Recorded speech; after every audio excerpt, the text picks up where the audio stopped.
Coco? Alors, j'ai 33 ans, Oui. donc du coup, je vis sur Dijon. D'accord. Et puis, pour l'instant, j'ai pas d'emploi fixe. Je fais beaucoup de petits boulots. Mhm. Et par contre, j'ai une deuxième activité que je suis en train de mettre en place, qui est le marketing de réseau. Oui, ça marche très bien en ce moment. Oui. Voilà, exactement. Et du coup, d'ailleurs, je vous ai vu en intervention il y a à peu près un an. Oui, c'est vrai que beaucoup d'entreprises de marketing de réseau de MLM commandent nos humbles services pour venir offrir des séminaires de plusieurs jours ou d'une heure. Donc vous étiez dans la salle et ça vous a un petit peu remué quand même, Coco?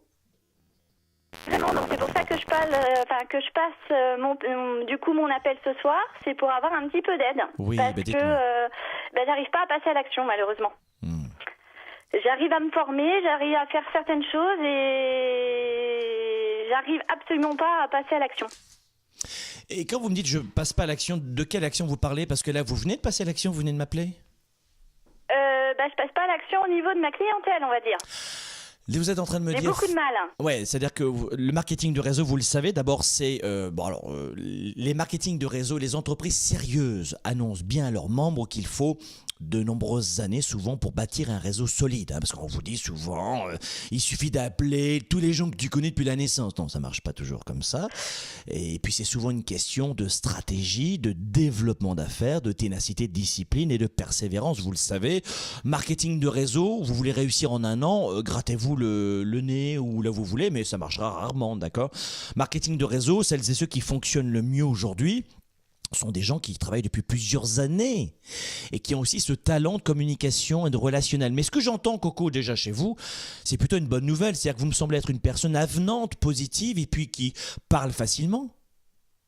Exactement, oui, mais en fait, mon principal défaut, on va dire, c'est que je demande pas souvent grand-chose aux gens et le peu de fois que je vais, je parle de mon métier au niveau des gens, ce que j'ai peur, c'est quand ils me refusent, en fait. J'aime pas le non des gens. Alors, je sais que dans ce genre d'entreprise, c'est plus on a de négativité et après, ça passe au côté positif. On a forcément des oui, plus on a de non, plus on a de oui. Et ça fait 2 ans que je suis en train de monter mon activité, ma seconde activité, et ça j'ai vraiment beaucoup de mal, quoi, en fait. Depuis et pourtant je persévère, mais j'ai beaucoup de mal à demander de l'aide aux gens, quoi. D'accord. Et pour quelle raison vous avez du mal à demander de l'aide aux gens? Parce que je suis très avenante, j'aide facilement les gens. Et dès qu'il suffit de mon activité, s'ils me disent non, ça me rend... Enfin, je vais pas dire que ça me rend malade, mais presque, quoi. Enfin, je devrais pas le prendre pour moi et du coup, j'ai plus l'impression de le prendre pour moi que pour mon activité, en fait. Bon, la première des choses, là on est dans une émission télé, donc ça va aller vite. Retenez ceci, ce que je vais vous dire. Oui. Premier élément, vous ne demandez jamais de l'aide. Coco, vous ne demandez jamais, au grand jamais, de l'aide.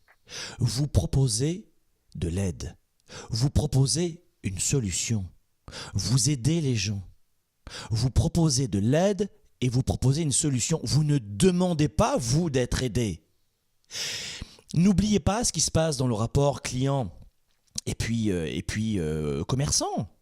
À la base, c'est quoi? Revenons à la base du commerce. C'est quoi la base du commerce, Coco? C'est quelqu'un qui trouve une solution pour répondre à des besoins d'autres personnes. Le commerçant qui fait du pain, il répond à la demande de gens qui ont besoin de sucre, de farine, de féculents, ou de pain, qui aiment le pain. Vous voyez, c'est ça qu'ils aiment, vous voyez, le gluten. Mais ils répondent à une demande. Ils répondent à une demande, oui ou non, les boulangers, par exemple. Tout à fait, oui. Non, mais je suis d'accord avec vous. Pain artisanal. La première des choses qu'il faut vous dire, Coco, c'est que vous ne demandez pas de l'aide. Est-ce que vous réalisez que ce n'est pas de l'aide que vous demandez? Oui, je commence à réaliser maintenant, oui. C'est pas de l'aide que vous demandez. Mais c'est pas le cas avant. Vous proposez, ma belle, une solution. Écoutez, le MLM, marketing de réseau, où c'est marrant, on était, je vous ai dit, je vais souvent les fins de semaine en Floride et j'ai rencontré un monsieur justement qui était dans le marketing de réseau. Quel était le nom? Je m'en souviens plus du tout. Il me dit, ah, monsieur Nicolas. Alors le monde est tout petit évidemment et il y avait une centaine de personnes de réseau, parce que le but du jeu dans le marketing de réseau, c'est à la fois de vendre le produit direct à des consommateurs directs, mais aussi d'avoir une sorte d'effet de levier. Et d'avoir des partenaires qui sont des filleuls. Moi personnellement, je préfère. Ma finalité, c'est avoir des partenaires en fait. Oui, bien sûr, on a un effet de levier. Ouais. Là où c'était illégal à l'époque, c'est quand il y avait que des partenaires sans vente de produits. Donc ça pose un problème évidemment. Mais mais c'est pas dans ma politique. Si voilà, vous voulez. donc c'est ça. Donc maintenant finalement il avait une centaine de partenaires de filleuls, je sais pas comment on les appelle dans ce métier, mais de filleuls on va dire. Eh bien, à ce moment-là, lui, qu'est-ce qu'il faisait? Il proposait des solutions, essentiellement des solutions. Et il proposait aussi des solutions à ses partenaires, à ses filleuls. Parce que dans votre métier, c'est ça la plus belle des approches. C'est que vous répondez à une demande. Alors on va y revenir dans un instant, parce qu'il y a beaucoup de gens qui sont dans le marketing de réseau, le MLM, etc. Donc ce que je suis en train de dire va probablement vous aider. Et puis on fait beaucoup de conférences et de séminaires pour des auto-entrepreneurs dans le monde entier qui font notamment du marketing de réseau. Et cet homme disait quelque chose de très vrai. Il appelait ça, lui, l'entrepreneuriat participatif. L'entrepreneuriat participatif et non pas marketing de réseau, vente directe ou MLM. L'entrepreneuriat participatif. Et je trouve ça chouette comme démarche parce que vous allez répondre à deux besoins. Puisque vous avez finalement deux clients. Vous avez le consommateur direct qui achète votre produit, et ne me dis pas ce que c'est aucune importance, mais imaginons que ce soit, j'en sais rien moi, des chaussures, d'accord, ou bon, alors le produit final, vous vendez directement des chaussures à des gens, mais on le sait très bien, et dans le marketing de réseau, on vous le dit à tous et à toutes, c'est que vous allez obtenir un effet de levier, comme on dit, plus rapide, si vous avez quelqu'un avec plein de filleuls, d'accord. Donc vous avez deux clients, le client direct et le client qui s'appelle votre filleul. Et vous allez répondre à deux besoins différents. Deux besoins. Combien, Coco? Deux besoins. Deux besoins. Le premier besoin, c'est que vous allez me trouver des gens qui ont besoin de paires de chaussures qui correspondent à votre produit. Des chaussures marron avec des talons compensés qui résistent à l'eau et qui fonctionnent à l'énergie solaire. J'en sais rien, d'accord? Donc vous allez me trouver des gens qui ont ce besoin. Mais dans votre esprit, c'est retrouver des gens qui ont ce besoin. Pas des gens à qui vous allez demander de l'aide, mais des gens que vous allez aider à résoudre cette problématique. Numéro 1. Deuxième type de client que vous avez, Coco, ce sont des filleuls. Et qu'attendent vos filleuls? Je vais vous le dire, moi, ce qu'ils attendent. Ils attendent du coaching. C'est-à-dire que ce que je suis en train de faire avec vous, ils attendent la même chose. Voilà. Donc, nous, on a par exemple un programme de coaching qui s'appelle Boost que j'ai ici. Je voulais vous en parler, mes amis. Le voici. Hop, est-ce qu'il brille? Hop, voilà, Boost. Ça, l'investissement pour Boost, c'est 2 CD. Vous allez le télécharger. Ça coûte 4,95 $. En euros, j'ai peut-être 10 euros, j'en sais rien. Donc ça, vous allez le télécharger. Vous allez sur notre site internet de globe.cc/produits, dans la rubrique produits, Boost. Ça s'appelle Boost, voilà. Et ça, ce qui est là-dedans, c'est exactement ce que vous allez dire à vos filleuls. En clair, ils ont besoin de coaching. Pourquoi? Pour augmenter leur confiance en eux. Donc vous allez aider vos filleuls à augmenter leur confiance en eux. Le pire, c'est que, je suis désolée, je vous coupe, mais le pire, c'est qu'en plus, je fais du coaching avec... Oui. Oui, je suis désolée, Franck, je vous coupe, mais le pire, c'est que je fais du coaching avec certains de mes amis. Oui. Parce qu'ils manquent de confiance en eux. Oui. Et j'ai d'ailleurs un ami très proche à qui j'ai conseillé votre livre. Oui. Il l'a lu. Oui. Et suite à ça, en fait, il a fait certaines choses qu'il ne faisait pas.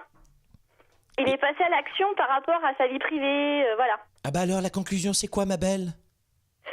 C'est que j'arrive à faire du coaching avec des choses qui ne me concernent pas moi, parce que j'arrive à vous faire de la pub, on va dire. Et quand c'est moi personnellement, j'ai plus de mal. Oui, alors déjà, attendez, la première des choses que je veux vous dire, c'est que c'est toujours plus difficile de se vendre soi-même que de vendre les autres. Ouais. Déjà. Mais pour quelle raison? Eh bien parce qu'en fait, vous mêlez un doux sentiment qui est un besoin humain souvent très important chez les gens, c'est qu'on a tellement besoin d'être aimé de tout le monde et de tous. On veut tellement être aimé de tout le monde. Il y a aujourd'hui 7 milliards d'êtres humains sur la planète et à chaque fois, on veut plaire à tout le monde. Et il est un dicton qui dit que s'il existe plein de façons de réussir, Coco, sa vie, S'il existe plein de façons de réussir sa vie, il en existe une inéluctable pour assurément la rater. Celle de vouloir plaire à tout le monde. Donc je résume ce que je vous ai dit. 1, vous allez identifier les besoins de vos clients directs qui veulent, j'en sais rien, des paires de chaussures ou des tupperwares, j'en sais rien.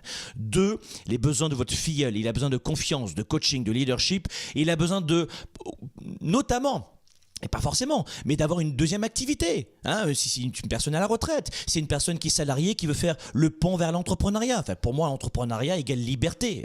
Pas facilité, mais liberté. Donc peut-être c'est quelqu'un qui a besoin de liberté. Peut-être que c'est quelqu'un qui a besoin de plus d'argent, d'un complément de revenus, de complémenter son salaire.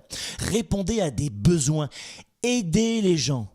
Ça, c'est la première des choses. Et je vais raccrocher avec vous, parce qu'on va prendre dans un instant un autre auditeur. Mais donc là, il y a...